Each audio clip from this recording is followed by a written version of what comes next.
കഴിഞ്ഞ ദിവസം മാത്യു കുഴൽനാടൻ ഒരു പ്രസ്താവന പറഞ്ഞു, രക്തം ചിന്തിയാൽ പോലും വിയർപ്പൊഴുക്കാൻ സന്നദ്ധതയില്ലാത്തവരാണ് ഇന്നത്തെ CPM-കാര്, കമ്മ്യൂണിസ്റ്റുകാരെന്ന്.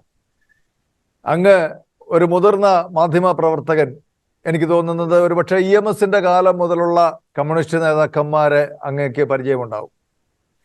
അപ്പോൾ എല്ലാ കമ്മ്യൂണിസ്റ്റുകാരും കുഴൽനാടൻ ആരോപിച്ചതുപോലെ ഈ വിയർപ്പൊഴുക്കാനായിട്ട് അല്പം പോലും സന്നദ്ധതയില്ലാതെ ഇങ്ങനെ മനുഷ്യരെ പിടുങ്ങി ജീവിക്കുന്നവരാണോ? ഈ മാസപ്പടി വിവാദം കേരള രാഷ്ട്രീയത്തിന്റെ അപജയത്തിന്റെ ഒരു നേർചിത്രമാണ്. കേരള രാഷ്ട്രീയം ധാർമ്മികമായി അപജയിച്ചിരിക്കുന്നു എന്നുള്ളതിന് ആരുടെയും പ്രത്യേക സാക്ഷ്യമൊന്നും വേണ്ട. ഞാൻ 1979 തിരുവനന്തപുരത്ത് വരുമ്പം EMS നമ്പൂതിരിപ്പാട് അന്ന് ജീവിച്ചിരിക്കുന്നു. അദ്ദേഹത്തിന്റെ പത്രസമ്മേളനങ്ങൾ ഒക്കെ പങ്കെടുത്തിട്ടുണ്ട്. അദ്ദേഹത്തെ അങ്ങനെയൊക്കെ അറിയാം. അവരുടെയൊക്കെ ജീവിതത്തിന്റെ ലാളിത്യവും ഇന്നത്തെ കമ്മ്യൂണിസ്റ്റ് നേതാക്കന്മാരുടെ ജീവിതത്തിന്റെ ആഡംബരവും ഒക്കെ ഒന്നും തുലനം ചെയ്യാൻ നമുക്ക് സാധിക്കത്തില്ല. കുഴൽനാടൻ പറഞ്ഞതിലെ ഏറ്റവും വലിയ സത്യം അതാണ്. വിയർപ്പിന്റെ വില അറിയാത്തവരുടെ കയ്യിലായിരിക്കുന്നു എല്ലാ പാർട്ടികളുടെയും ഭരണം. ഞാൻ കഴിഞ്ഞ ഒരു 40 വർഷത്തോളമായിട്ട് കണ്ടിട്ടുള്ള രാഷ്ട്രീയ നേതാക്കന്മാര്, അവര് രാഷ്ട്രീയ പ്രവർത്തനം തുടങ്ങുമ്പോൾ അവർക്കുണ്ടായിരുന്ന ജീവിത സാഹചര്യവും ഇന്ന് അവരനുഭവിക്കുന്ന ജീവിത സാഹചര്യവും തമ്മിൽ തുലനം ചെയ്യുമ്പോൾ എങ്ങനെ ഇതുണ്ടായി? അവരാരും പ്രത്യേകിച്ച് എന്തെങ്കിലും വേർപ്പൊഴുക്കിയതായി ഞാൻ കണ്ടിട്ടില്ല, അല്ലെങ്കിൽ എനിക്ക് മനസ്സിലായിട്ടില്ല. അവർക്ക് എന്തെങ്കിലും ഒരു അറിയപ്പെടുന്ന വരുമാന സ്രോതസ് ഉള്ളതായി നമുക്കറിയത്തില്ല. അവർക്കുള്ളത് പൊതുപ്രവർത്തനമാണ്. പൊതുപ്രവർത്തനം കൊണ്ട് എങ്ങനെ അവരൊക്കെ ഇത്രയും സമ്പന്നരായി, എങ്ങനെ ഇങ്ങനെയൊക്കെ ജീവിക്കുന്നു എന്നുള്ള ചോദ്യത്തിന്റെ ഉത്തരം വേർപ്പൊഴുക്കാതെ അവർ പണമുണ്ടാക്കുന്നു എന്നുള്ളതാണ്. അത്തരത്തിലുള്ള ഒരു പണമുണ്ടാക്കലിന്റെ രീതിയാണ് ഈ മാസപ്പടി വിവാദത്തിലൂടെ പ്രത്യക്ഷപ്പെട്ടത്. നമുക്കറിയാം, 1989 ആരംഭിച്ച CMRL കമ്പനിയുടെ ഒരു പ്രവർത്തനത്തെക്കുറിച്ച് 2019 ഇൻകം ടാക്സ് ഡിപ്പാർട്ട്മെന്റ് നടത്തിയ ഒരു റെയ്ഡിൽ നിന്ന് കിട്ടിയ കുറെ വിവരങ്ങളാണ് ഇപ്പം നമ്മുടെ മുമ്പിലുള്ളത്. അതനുസരിച്ച് അദ്ദേഹം 95 കോടി രൂപ വിദേശ ഈ വിവിധ രാഷ്ട്രീയ നേതാക്കൾക്കായും തൊഴിലാളി സംഘടനാ പ്രവർത്തകർക്കായും പത്രപ്രവർത്തകർക്കായും ഒക്കെ നൽകിയതായി അദ്ദേഹം വെളിപ്പെടുത്തിയിട്ടുണ്ട്. നമുക്കിതില് വീണ വിജയന്റെ 1.72 കോടി രൂപയുടെ കണക്ക് മാത്രമാണ് വെളിപ്പെട്ട് കിട്ടിയിരിക്കുന്നത്. ബാക്കിയുള്ളവരുടെയൊക്കെ ചില സൂചനകളും പേരുകളും ഒക്കെ പുറത്തു വന്നിട്ടുണ്ട്. ഈ ശശിധരൻ കർത്ത എന്ന് പറയുന്ന ഈ CMRL-ന്റെ പ്രധാന നടത്തിപ്പുകാരൻ കേരളത്തിലെ എല്ലാ രാഷ്ട്രീയ പാർട്ടികളുമായും വലിയ ബന്ധമുള്ള ആളാണ്. അദ്ദേഹത്തിന് എല്ലാ രാഷ്ട്രീയ പാർട്ടികളും അദ്ദേഹത്തിന്റെ സ്വന്തക്കാരുണ്ട്. അത് അക്കാര്യത്തില് വലതു മുന്നണിയോ ഇടതു മുന്നണിയോ മാത്രമല്ല, BJP-യും അത് ഒരുപോലെ പ്രതിയാണ്. BJP-യുടെ ഒരു സമുന്നത നേതാവായ, ഇപ്പോ ഗവർണറുടെ പ്രസ് സെക്രട്ടറിയായി ജോലി പ്രവർത്തിക്കുന്ന മുതിർന്ന മാധ്യമപ്രവർത്തകൻ ഹരിയസ് കർത്ത ഫേസ്ബുക്കിൽ ആ അനുഭവം കുറിച്ചിട്ടുണ്ട്. അദ്ദേഹത്തിന് 2 തവണ BJP-യുടെ പത്രമായ ജന്മഭൂമിയിൽ നിന്ന് രാജിവെക്കേണ്ടി വന്നത് ഈ ശശിധരൻ കർത്തായോട് ചീഫ് എഡിറ്റർ അറിയാതെ അവിടുത്തെ പത്രത്തിലെ പ്രവർത്തകർ കാണിച്ച ബന്ധം കൊണ്ടാണ്. ഒരിക്കല് ഹരി എഴുതിയിരിക്കുന്ന, ഫേസ്ബുക്കിൽ എഴുതിയിരിക്കുന്ന എങ്ങനെയാണ്, ഒരിക്കല് അദ്ദേഹം അറിയാതെ ഈ ശശിധരൻ കർത്തായെ പിന്താങ്ങിക്കൊണ്ട് അദ്ദേഹത്തിന്റെ പത്രത്തിൽ ഒരു മുഖപ്രസംഗം വന്നു. അദ്ദേഹത്തിന് മറ്റൊന്നും ചെയ്യാൻ സാധിക്കുമായിരുന്നില്ല. അദ്ദേഹം രാജിവെച്ചു പോന്നു. അന്ന് അദ്ദേഹത്തെ അഭിനന്ദിച്ച കേരളത്തിലെ ഏക നേതാവ് VM സുധീരനാണെന്നും അദ്ദേഹം രേഖപ്പെടുത്തിയിട്ടുണ്ട്. പിന്നീട് കുറെ കാലം കഴിഞ്ഞ് വീണ്ടും അദ്ദേഹം ഒരു BJP പ്രവർത്തകനാണ്, RSS-കാരനാണ്. അദ്ദേഹത്തെ വീണ്ടും ജന്മഭൂമി പത്രത്തിലേക്ക് കൊണ്ട്, ജന്മഭൂമി പത്രത്തിൽ കൊണ്ടുവന്നപ്പോൾ അദ്ദേഹം അവിടെ 6 വർഷമൊക്കെ ജോലി ചെയ്തു. അക്കാലത്ത് അദ്ദേഹത്തിന്റെ ഒരു ജനപ്രിയ പങ്ക്തി അദ്ദേഹം അതിനകത്ത് നടത്തുന്നുണ്ടായിരുന്നു, തികച്ചും വ്യക്തിപരമായി എന്നാണ് എൻ്റെ ഓർമ്മ. ആ പങ്ക്തിയിൽ അദ്ദേഹം ഒരിക്കൽ ഈ കരിമണൽ സംഭവത്തെക്കുറിച്ച് എഴുതി. അതിന് കാരണമുണ്ട്. 1989 തുടങ്ങിയ ഈ സ്ഥാപനത്തിന്റെ രജത ജൂബിലിയോ മറ്റോ ആയിരുന്നു തോന്നുന്നു. ആ ജൂബിലി സംബന്ധിച്ചുള്ള ആഘോഷങ്ങൾ നടക്കും. ആ ആഘോഷങ്ങളിൽ പങ്കെടുക്കാൻ വേണ്ടി എത്തിയത് അന്നത്തെ വ്യവസായ മന്ത്രി PK കുഞ്ഞാലിക്കുട്ടിയാണ്. അദ്ദേഹം മക്കയിൽ ഉംറ കഴിഞ്ഞ് നേരെ ഈ ആലുവായിലെ ഈ ഫാക്ടറിയിലേക്ക് എത്തുകയായിരുന്നു. അദ്ദേഹം ഈ കമ്പനിയെയും ഫാക്ടറിയും ഒക്കെ വളരെയേറെ പ്രശംസിച്ച് അദ്ദേഹം മടങ്ങിക്കഴിഞ്ഞപ്പോൾ ഇദ്ദേഹത്തിന്റെ ലേഖനത്തിൽ ഇദ്ദേഹം കുഞ്ഞാലിക്കുട്ടിയെ അള്ളാഹു രക്ഷിക്കട്ടെ എന്ന് പറഞ്ഞ് അതിൽ നിന്നുള്ള ആശംസയോട് പരിഹാസത്തോടു കൂടി ഒരു ലേഖനം എഴുതി. ആ ലേഖനം എഴുതി, പക്ഷേ അതിന്റെ പ്രതിഫലനം എന്തുണ്ടായിരുന്നു? ഹരിക്ക് വീണ്ടും ജന്മഭൂമിയിൽ നിന്ന് പുറത്തിറങ്ങേണ്ടി വന്നു. അദ്ദേഹം പറഞ്ഞു, ഈശ്വരൻ കള്ളം കാണിച്ചാലും അത് പറയണമെന്നൊക്കെയാണ് പണ്ട് പത്രപ്രവർത്തനത്തിൽ പറഞ്ഞിരിക്കുന്നത്. ഇന്ന് അതൊന്നും സാധ്യമല്ല.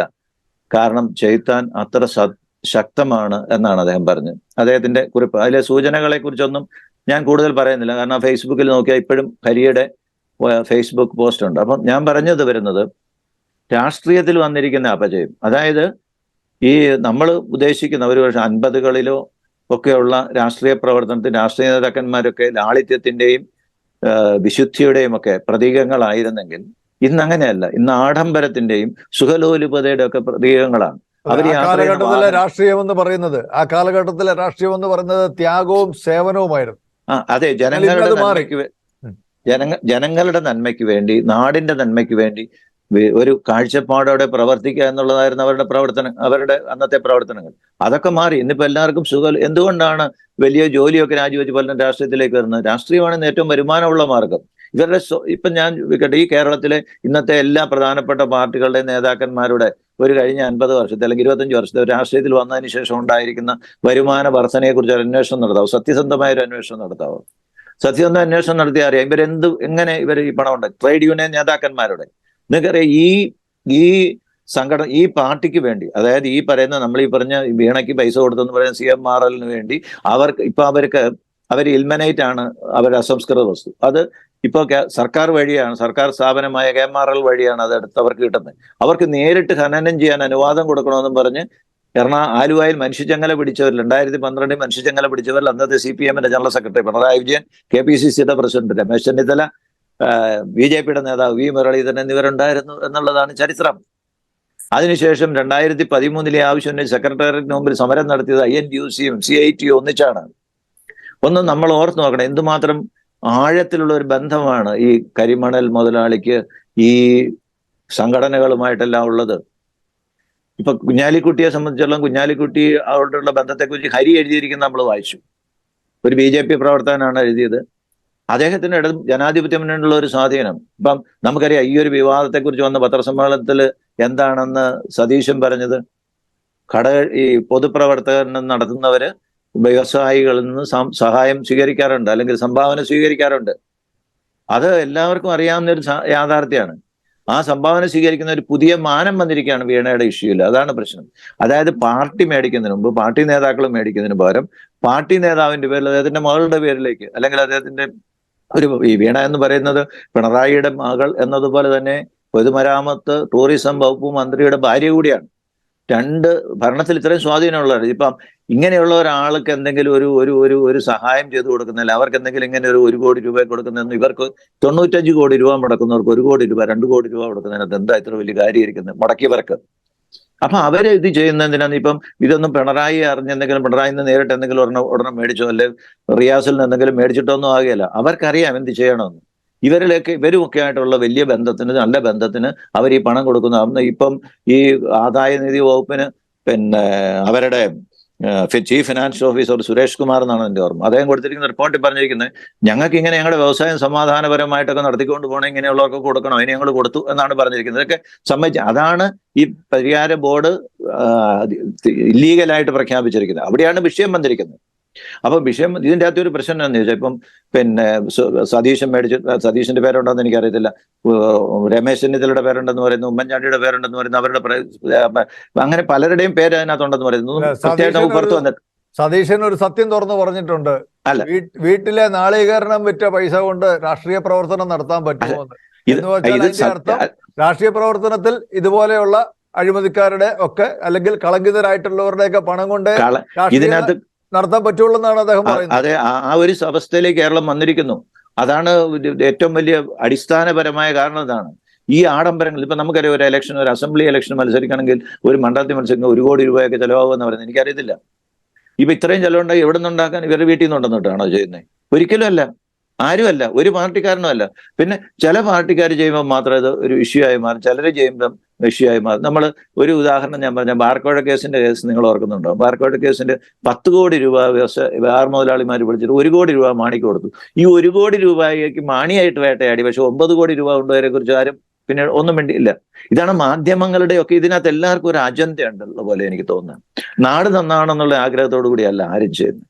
ഇത് ചെയ്യുന്നത് എന്താണെന്ന് ചോദിച്ചാൽ, ഈ ഇങ്ങനെയുള്ള കാര്യങ്ങൾ ചിലരെ പിടിച്ചു, അത് അവരുടെ മാധ്യമങ്ങളെ സംബന്ധിച്ച് അവരുടെ സർക്കുലേഷൻ കൂട്ടി, അല്ലെങ്കിൽ അവർക്ക് ഈ പിന്നെ എന്താ അവർക്ക് എന്തെങ്കിലും വരുമാനം ഉണ്ടാക്കുക, ഇങ്ങനെയൊക്കെയുള്ള ഒരു ലക്ഷ്യമല്ലാതെ നാടിന്റെ ഒരു ലക്ഷ്യത്തിന്, ഇപ്പൊ ഷക്കീന പോലെയുള്ള ഇങ്ങനെ പരസ്യമൊന്നും മേടിക്കാതെ ചെയ്യുന്ന ഒരു ചാനലുകളെ പോലെയല്ല ബാക്കിയുള്ളവരുടെയൊക്കെ ചർച്ചകളും സംവാദങ്ങളും ഒക്കെ. അവർക്ക് കൃത്യമായ ലക്ഷ്യങ്ങളുണ്ട്. അതിനകത്ത് ചർച്ചയ്ക്ക് വരുന്നവർക്ക് പോലും ലക്ഷ്യങ്ങളുണ്ട് എന്ന് കരുതുന്ന ഒരാളാണ് ഞാൻ.